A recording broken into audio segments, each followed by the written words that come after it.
I want to talk to you about what I call the income real estate scam because I see a lot out there. I was with some international investors yesterday, and I want to talk about that. But before I do that, I want to give you a little bit of my resume. I've done hundreds and hundreds of homes. I've been doing this since 1985. Investment real estate is all I do. I've been an investment real estate realtor for 2000 since the year 2000. So it seems like 2000 years, but it's the year 2000.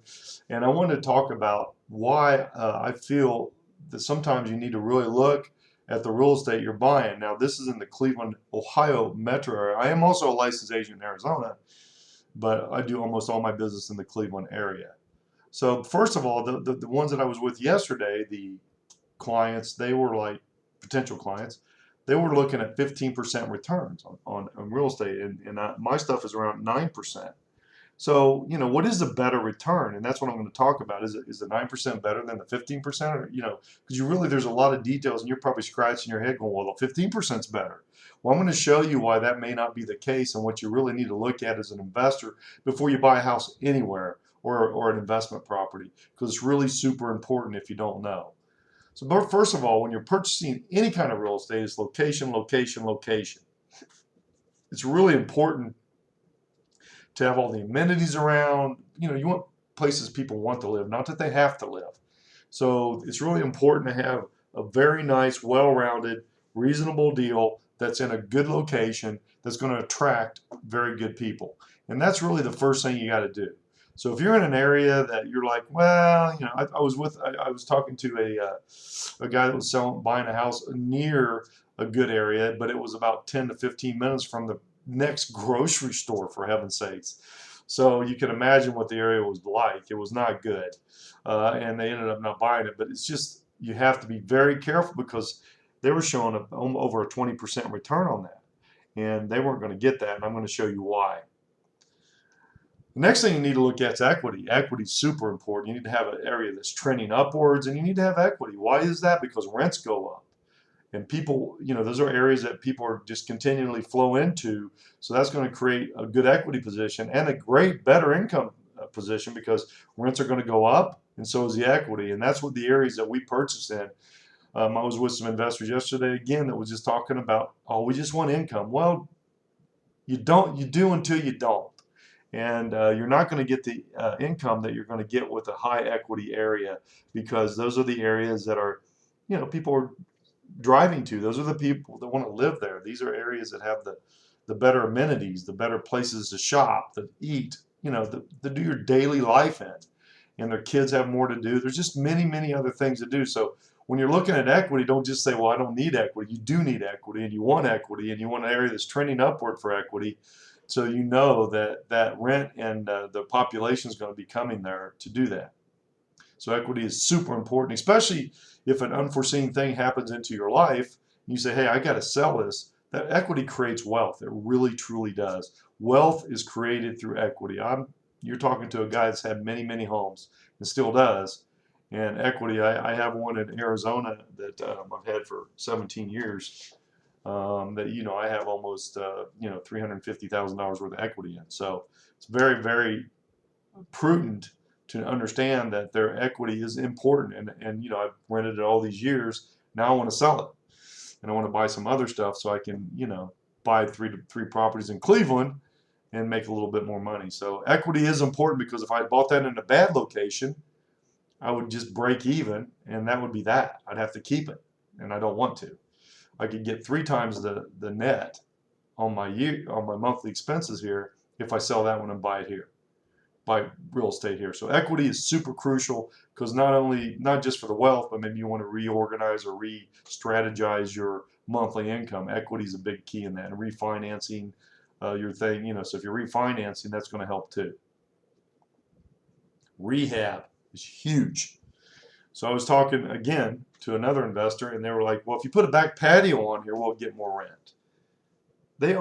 Areas only get a certain amount of rent, and if you do it correctly, rehab it to just what it needs, not to a flip quality, then you're going to get the rent. You're going to get the top rents in the area, and that's what we do. We don't go overboard on the rehab. It's just ridiculous to do that, and it's not fair to the investor, because they put an extra $5,000 to $10,000 that doesn't need to be put in there, in rehab. Most of our rehab runs around $17,500. That's just a template number I have, and that's to cover the paint, rehab, the new blinds, plugs, switches, go through all the plumbing, electrical, flooring, all that stuff. Go lights, maintain the lawn, all this cleaning it, keeping it up. All that comes with the rehab during the rehab, and that needs to stay on budget too. A lot of people don't know how to have rehab on budget, and then it needs to get done. Sometimes you'll get into a situation where a person is rehabbing and they leave. What are you going to do? That's where we come in. We help our investors take care of all that. I watch all the rehab, and we do before and after pictures, and we do update videos on a weekly basis so you can be comfortable with the rehab that we're doing. So that's very important, and it's very important part of investing. Rehab creates equity, and if you do it correctly, you'll get good equity. I have a property that the investor has $104,000 some dollars, and we have it under contract for $144,900. He's had it for a few years, but again, he has the equity. He's wanting to re-strategize his particular situation. Something came up, and he needs to sell it, and he's going to make a lot of money doing it. So that's but that's so rehab is crucial to the aspect, and having good rehab. Just because someone says, "Hey, I can get a contractor," we have our own contractors in house. I've had some that I've worked with for 12 years, and they understand the cost and thing. And if they get out of line, I replace them. So rehab is a crucial part of not only budgeting, but also finishing the product and getting it done in a timely manner. Leasing, wow, leasing's a big one. We have our own marketing company. I lease all the properties, and we make sure we get the top leases. I do major marketing. We have a lot of people that come to our open houses for our rentals, and we get the best rent. We get everything's background credit checked, all that. We call their employer, the property management does, and they also call their last landlord, and they make sure that they done it. Our average tenant, my average tenant, stay about 18 to 24 months. And that's because it's location, location, location, rehab's done correctly, and it's marketed correctly, and we're getting top rents. We just had somebody that moved out of a property, or wanted to sell a property, and we put it up. We let the tenant know that we gave them a 30-day notice that we were going to sell the property.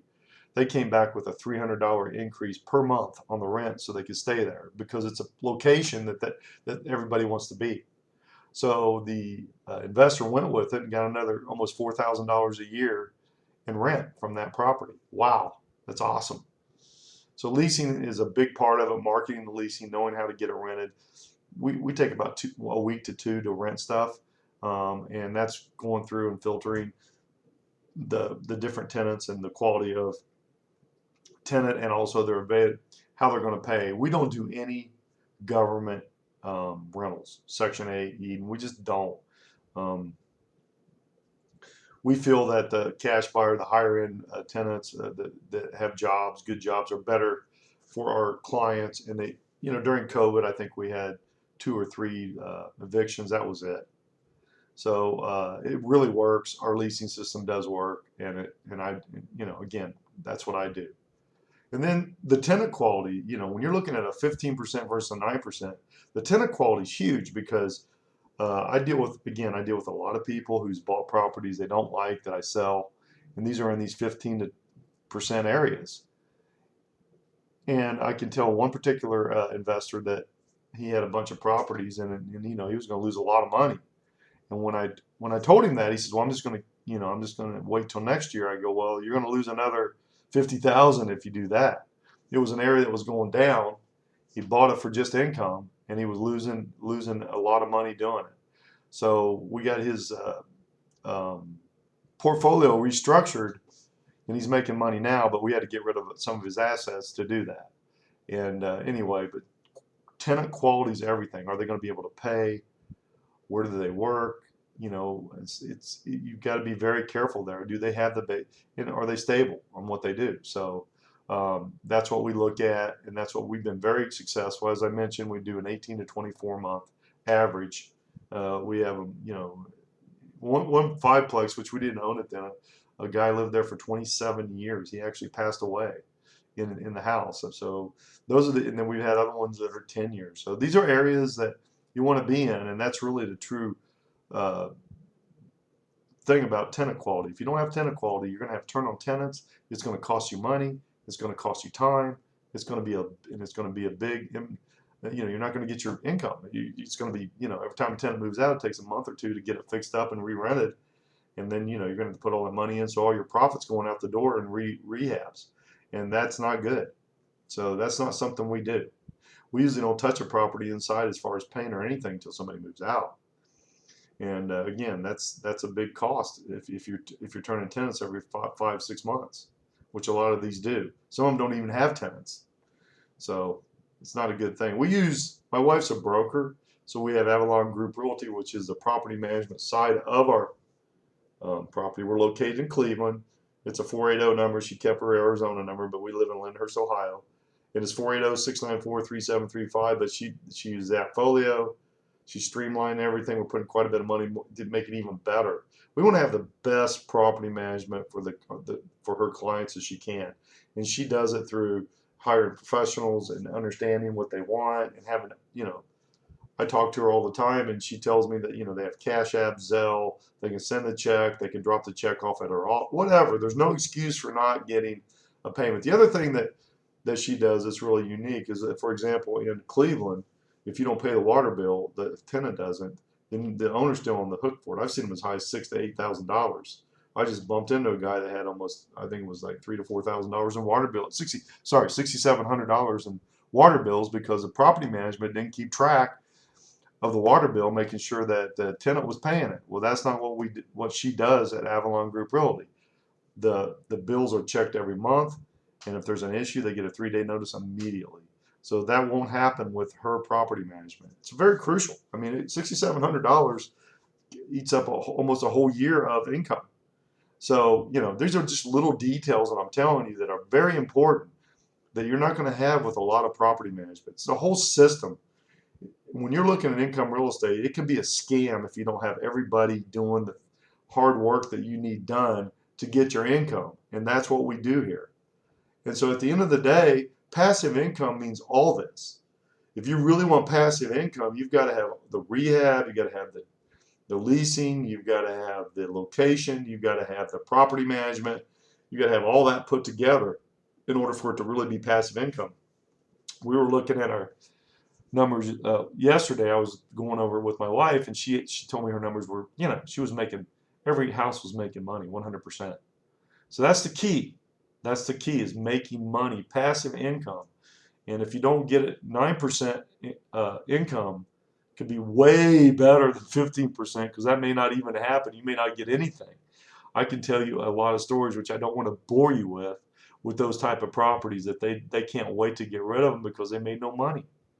And property management, rehab, leasing, location, the right realtor, all that is in play. And if your realtor or person buying the properties for you don't have all that under their roof and taking full responsibility for that, then it's not going to be it may not be a good situation for you, especially in Cleveland. In cities and stuff that you deal with, we don't deal with the cities that are issues. There's point of sale here that you have to deal with. You're not going to be able to budget really well in a really harsh point of sale city. And there's a lot of deals there, but they look good on paper until you get involved, and they're not. They want you to change the garage pads. They want you to repaint. I mean, there's just a lot of stuff.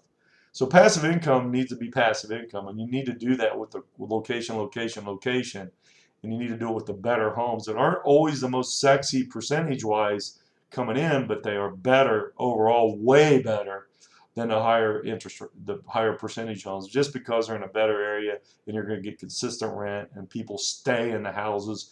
The last person that moved out of one of our houses, been in there for 2 years, we had like a $2,300 rehab in to re-rent it. So it's really important. So give me a call. I could go on and on. I'm not going to do that, but if you want really good passive income, you're going to actually make money on your real estate, which I can tell you that a lot of people don't. They really don't. because you know everybody's got their hands in the kettle. We don't do that. We really look out for our clients. We really take care of you. ClevelandIncomeRealEstate.com, 216-703-5740, or you can go on WhatsApp. I'm there too. But please consider us, and we will take care of you. We're not the cheapest, but we are definitely the best. We don't buy cheap real estate. We just don't do it. And we don't wholesale. We don't do any of that. We only buy real estate. I make money on my commissions and leasing. Thanks. Have a great day.